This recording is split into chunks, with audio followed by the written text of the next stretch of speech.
The sound of automatic gunfire shattered the summer night like thunder. Pop, pop, pop, pop. The rapid succession of shots echoed off the concrete buildings of Chicago's River North neighborhood as partygoers screamed and scattered in every direction. Bodies hit the pavement. Glass exploded. Car alarms wailed. It was 11 p.m. on July 3rd, 2025, and what had been a celebration just moments before transformed into absolute chaos. People who had been laughing and taking selfies were now crawling behind cars, desperately calling out names of friends and loved ones. The sidewalk outside Artist Restaurant and Lounge became a war zone. A dark vehicle had rolled past slowly, almost casually, before 3 gunmen inside opened fire into the crowd. 18 people were struck in a matter of seconds, for would never make it home. The shooters didn't discriminate. They simply pulled their triggers and drove away, leaving behind a scene that would haunt Chicago forever. Blood pooled on the concrete, where moments earlier people had been dancing to music spilling out from the venue. Cell phones lay scattered and cracked, dropped by victims as they fled for their lives. This wasn't random violence. This was calculated, targeted, and devastating. The night had started with such promise. July 3rd, 2025 was supposed to be a milestone for rising rapper Mellow Bucks. Her album release party at Artist Restaurant and Lounge was packed with friends, family, and supporters who believed in her music and her dreams. River North buzzed with energy that Wednesday evening. The upscale neighborhood, known for its trendy restaurants and nightlife, seemed like the perfect backdrop for a celebration. Artist Lounge had positioned itself as a safe haven, a place where Black, brown, and allied communities could gather without fear, where creativity and culture could flourish. Inside the venue, the atmosphere was electric. Social media posts captured smiling faces, champagne toasts, and the infectious excitement of people supporting an artist they loved. Mellow Bucks moved through the crowd, greeting guests, posing for photos, and soaking in what should have been one of the best nights of her life. The party had been going strong for hours when guests began filtering outside around 11 p.m.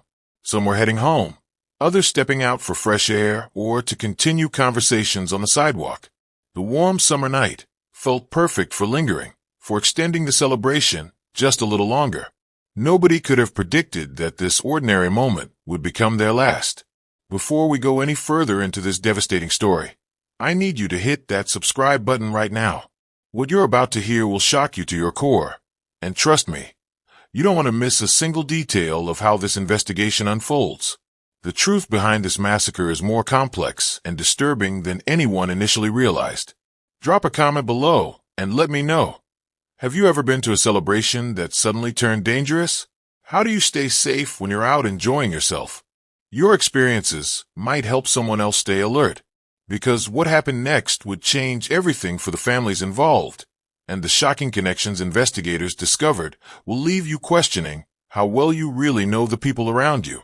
25-year-old Leon Andrew Henry had left his grandmother's house that evening without telling her where he was going. She never imagined it would be the last time she'd see her grandson alive. Leon was just trying to support a friend's music career, enjoying what should have been a safe night out. 23-year-old Devontae Terrell Williamson wasn't just another partygoer. He was Mellow Buck's boyfriend, her partner in life and love. Their social media showed a couple deeply in love, inseparable, and planning a future together. 2 women, ages 26 and 27, also lost their lives that night. One was Aviance King, whose sister Shania Battle survived the shooting, but had to witness her siblings' final moments. These weren't strangers, they were family, friends, and loved ones whose only crime was celebrating someone's success. Mellow Bucks had worked years for this moment. Her album release party represented everything she'd sacrificed for. Late nights in the studio, performing at small venues, building her fan base one song at a time. The energy inside Artist Lounge was infectious as supporters packed the space to celebrate her achievement. Social media lit up with posts from the event. Friends tagged each other in photos, raising glasses and flashing peace signs. The hashtags flowed, her album name, her stage name, words of encouragement and pride. Everyone wanted to document this milestone, to be part of something special.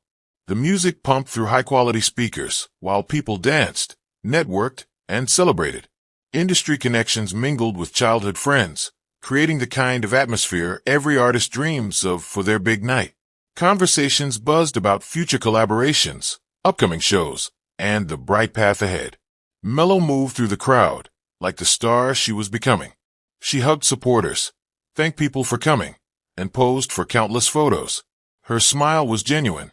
This wasn't just a party. It was validation. All the hard work, all the belief in herself, had led to this room full of people celebrating her music and her future. At the center of Mello Buck's world was Devontae Terrell Williamson, her 23-year-old boyfriend, who had become her constant companion. Their relationship was the kind that made others believe in love, inseparable, supportive, and genuinely happy together. Mello's social media painted the picture of a couple who couldn't get enough of each other. "My handsome man," she would caption photos of them together. They were attached at the hip, spending every possible moment in each other's company. Devontae wasn't just her boyfriend. He was her biggest supporter, her confidant, and the person she envisioned building a future with. Their private little world revolved around shared dreams and endless affection. Among the partygoers that night were sisters Aviance King and Shania Battle. The bond between these two women was unbreakable. They did everything together, supported each other through life's challenges, and shared the kind of sisterly connection that made them inseparable. Aviance, 26, was the type of person who lit up any room she entered. Shania looked up to her older sister, and they had come to the party together to support Mello's music. For them, this was a fun night out, a chance to enjoy good music and celebrate someone's success. They had no idea they were walking into a nightmare that would tear their family apart forever. Leon Andrew Henry's grandmother would replay that Wednesday over and over in her mind, searching for signs she might have missed.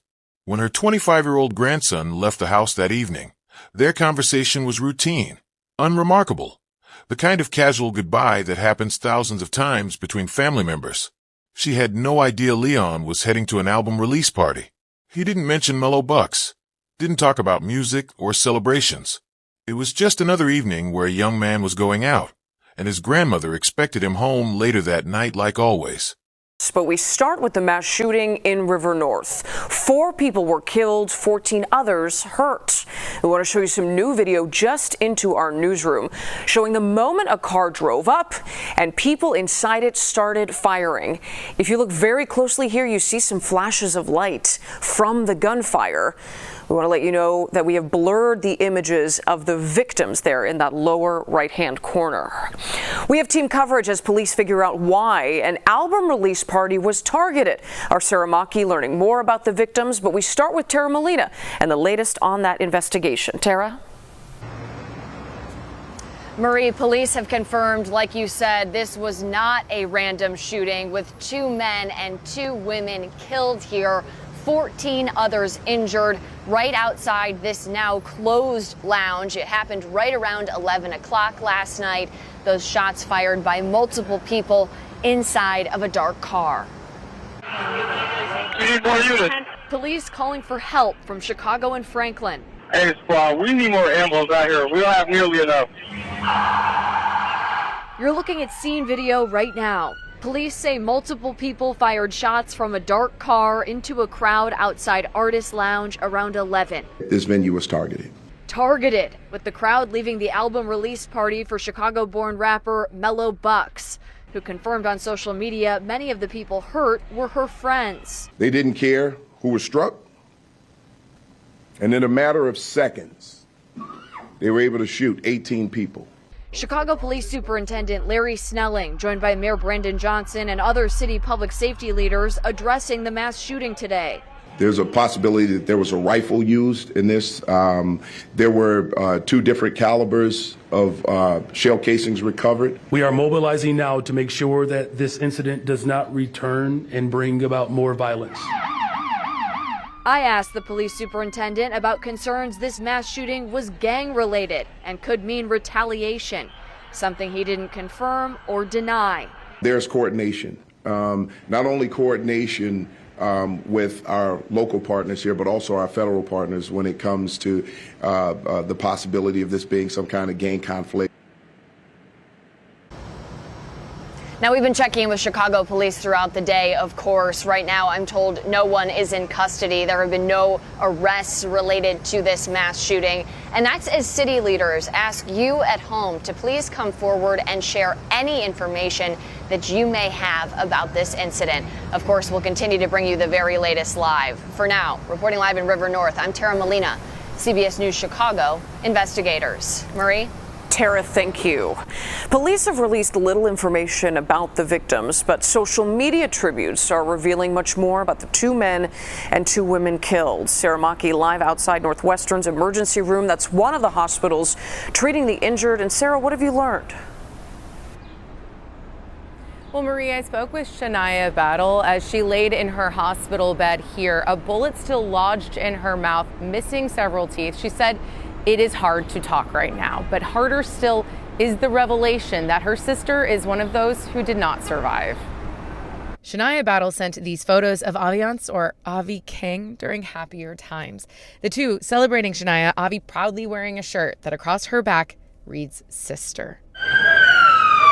They were among the 18 injured outside artists. 4 would not survive. Police indicating this was a targeted attack, though not specifying who was the target.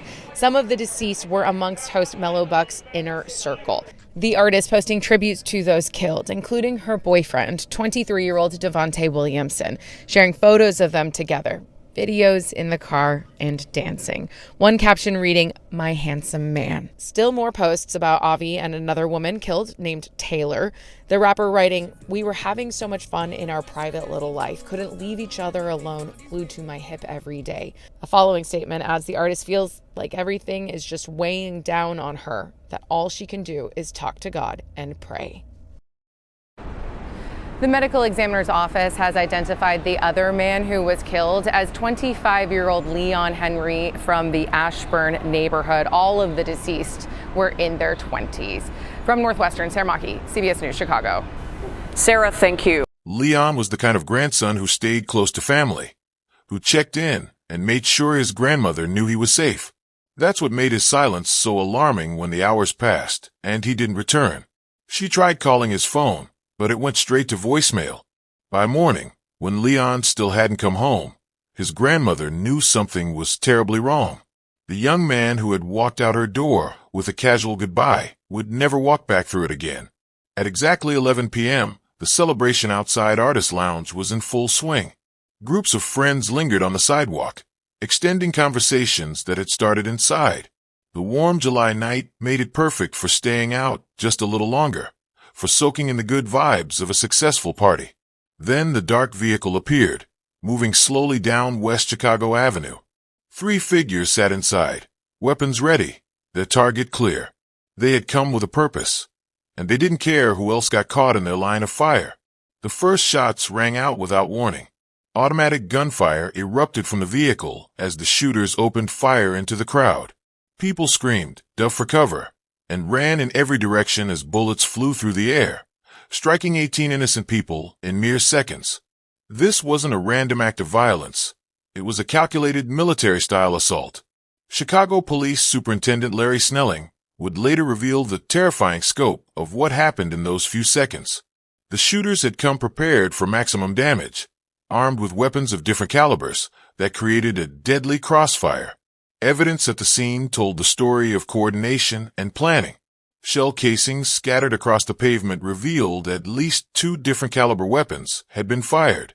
Investigators suspected one of the guns might have been a rifle, explaining how 18 people could be struck so quickly and with such devastating effect. The attack lasted mere seconds, but the precision was chilling. 3 shooters working in unison, each knowing their role in this coordinated assault. They didn't hesitate, didn't show mercy, and didn't care about innocent bystanders. Their mission was clear: inflict maximum casualties on their intended targets and anyone unfortunate enough to be nearby. Superintendent Snelling's words captured the cold brutality of the attack. They didn't care who was struck, and in a matter of seconds they were able to shoot 18 people. The shooters had transformed a celebration into a battlefield, turning a sidewalk full of music lovers into a crime scene that would haunt Chicago. The dark vehicle disappeared as quickly as it had arrived, leaving behind chaos, blood, and families whose lives would never be the same. The shooters had accomplished their goal. They had sent a message written in bullets and paid for with innocent lives. The scene that followed was pure chaos. 18 victims needed immediate medical attention, and Chicago's hospital system mobilized to save as many lives as possible. Ambulances screamed through the night, racing against time to get the wounded to trauma centers across the city. 2 victims were rushed to Illinois Masonic Hospital, 2 to Mount Sinai Hospital, 3 to Stroger Hospital, and 6 to Northwestern Memorial Hospital. The conditions ranged from good to critical, with 4 victims fighting for their lives in serious to critical condition. Medical teams worked frantically, but for 4 people, it was already too late. Pastor Donovan Price arrived at the scene and witnessed something that would stay with him forever. The worst I've seen," he told reporters, his voice heavy with emotion. The chaos he described painted a picture of absolute terror. People desperately searching for friends and family members, not knowing who was alive or dead. The human desperation was heartbreaking. Survivors crawled around the bloodstained sidewalk looking for their phones, which had been dropped during the panic. Others searched frantically for car keys, unable to even leave the scene. The simple act of going home had become impossible for people whose world had just been destroyed in seconds. The true horror wasn't just in the bullets fired, but in the human connections severed forever. Families who had said casual goodbyes that evening were now racing to hospitals, praying their loved ones were among the survivors. Phone calls went unanswered because the devices lay shattered on the pavement. Shania Battle found herself in the unthinkable position of being both victim and survivor. Shot but alive, she had to process the devastating reality that her sister Aviance King was among the dead. The bond they shared, the plans they had made, the future they envisioned together, all of it ended in those terrible seconds. Leon's grandmother waited by her phone, hoping for news that would never come. Devontae's family faced the same agonizing uncertainty.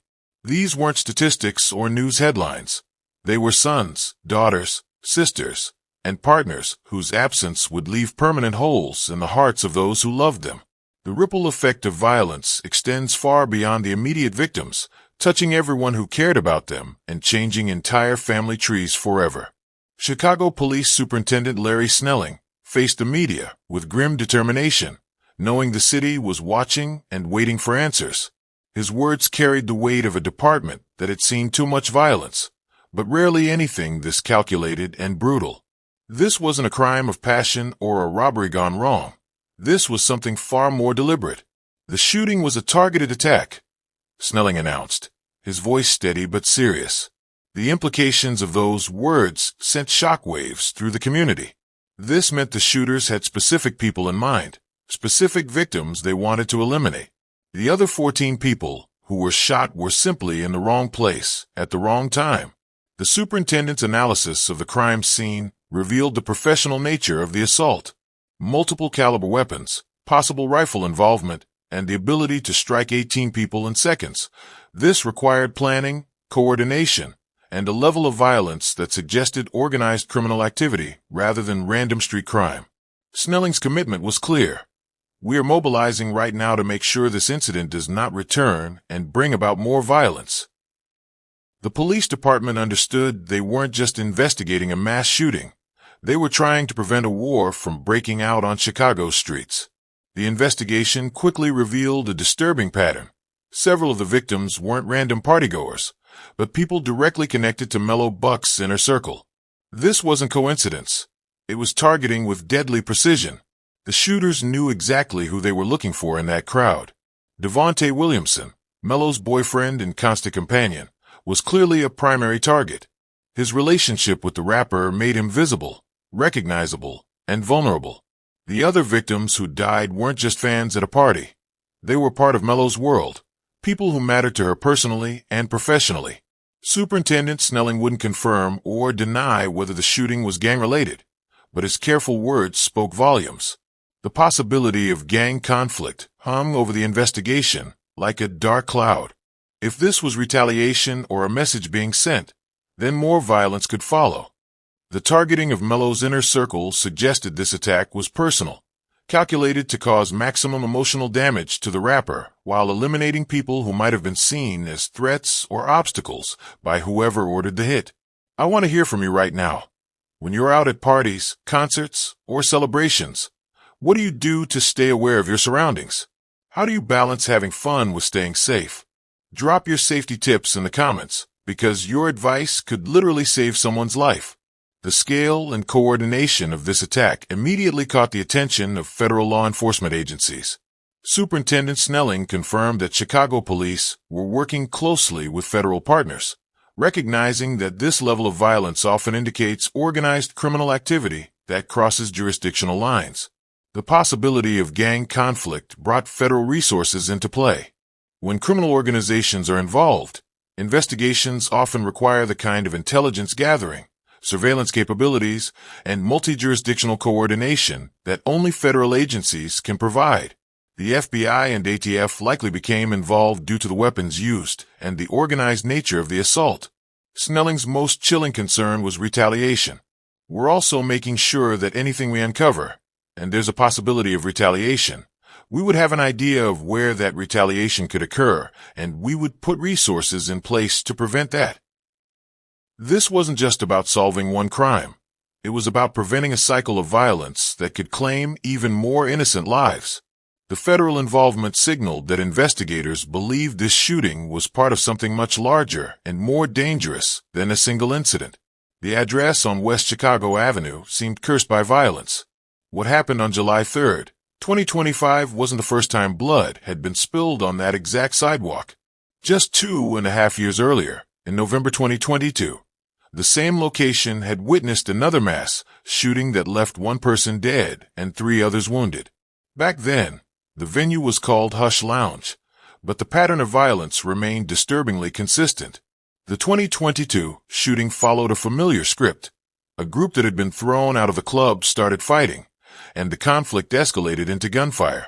One life was lost, multiple people were injured, and the community was left traumatized. The similarities between the two incidents were impossible to ignore. Same block, same type of venue, same devastating outcome.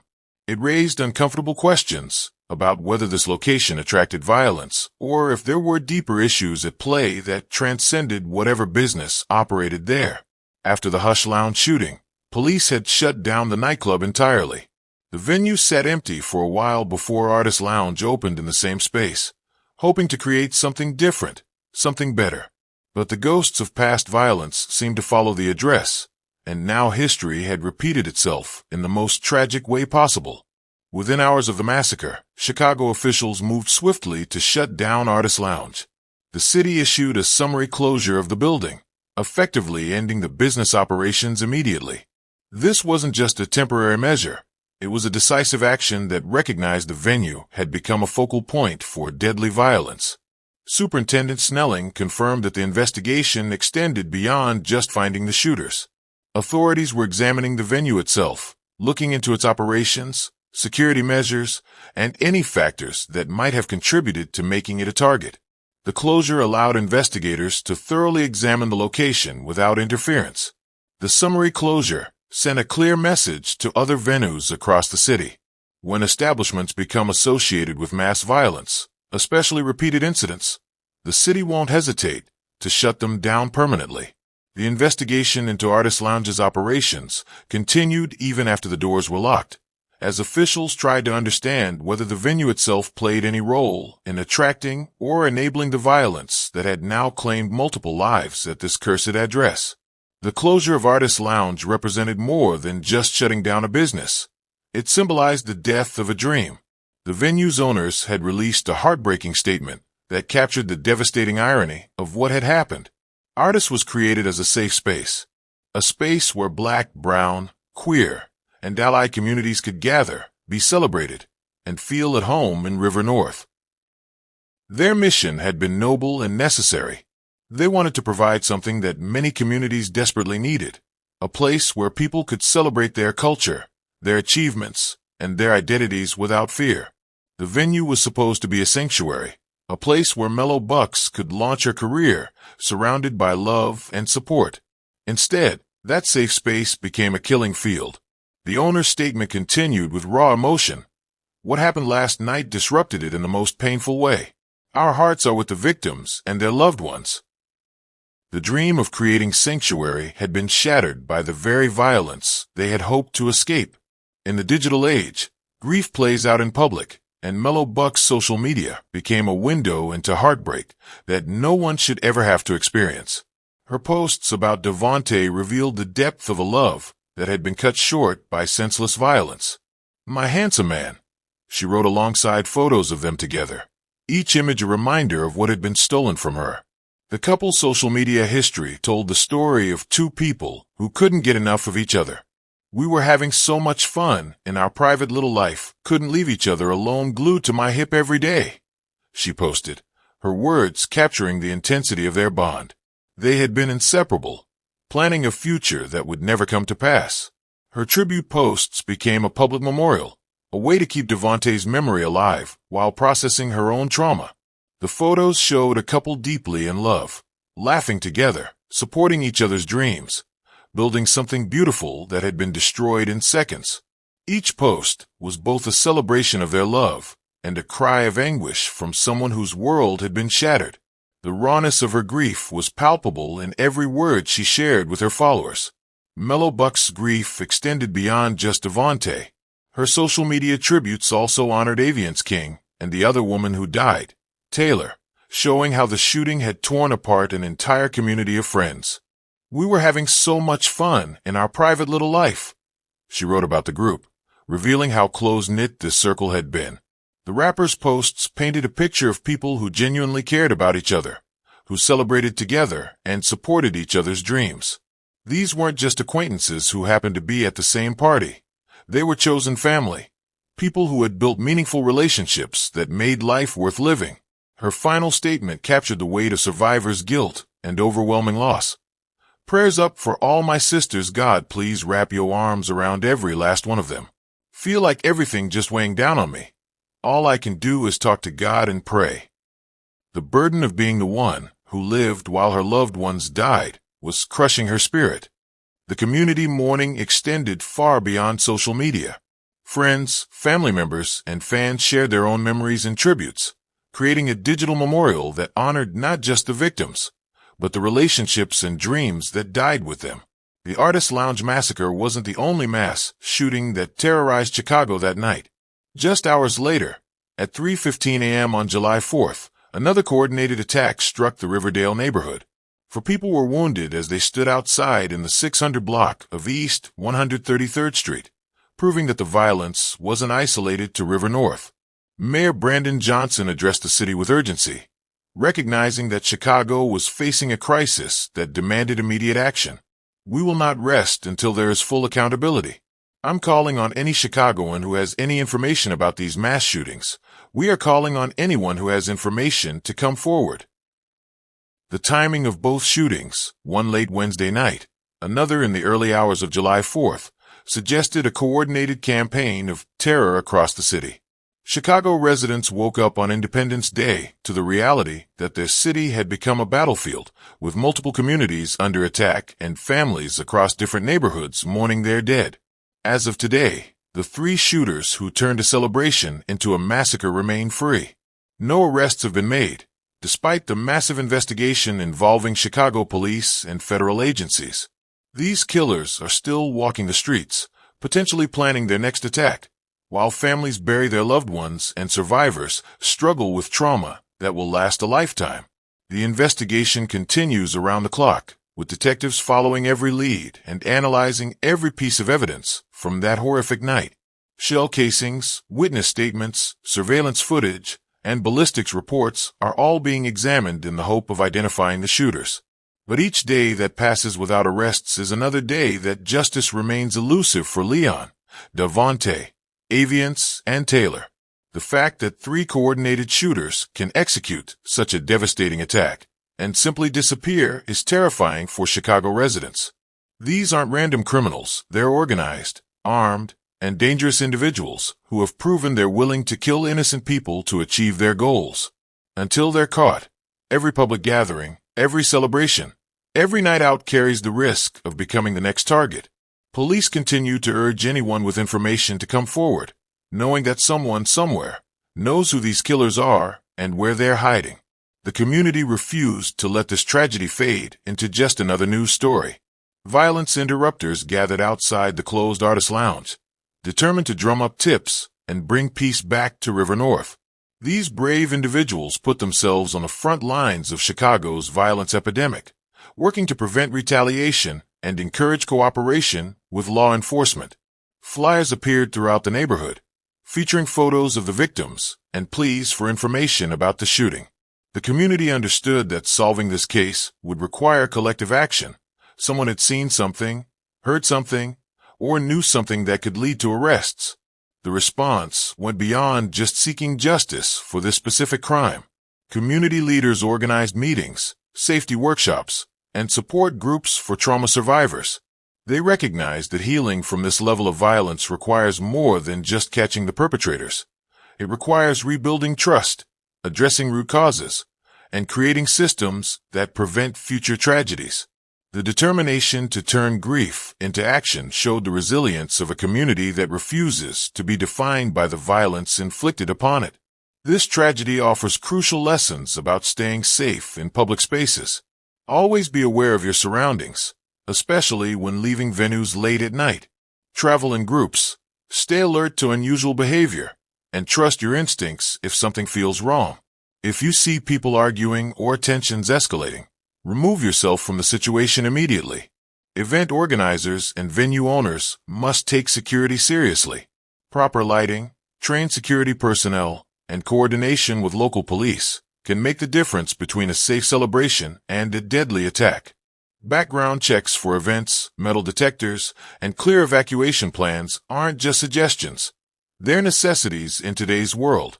Community vigilance is essential. If you notice suspicious activity, report it to authorities. If you hear about potential violence or retaliation, speak up. The code of silence that protects criminals also enables them to strike again. Breaking that silence could save lives. Most importantly, support survivors and victims' families. Trauma from mass violence affects entire communities, and healing requires collective care and commitment to change. Hit that like button if this story moved you. Share it to spread awareness, and subscribe for more true crime content that matters. Comment below with your city. Let's build a community of people committed to preventing tragedies like this from happening again.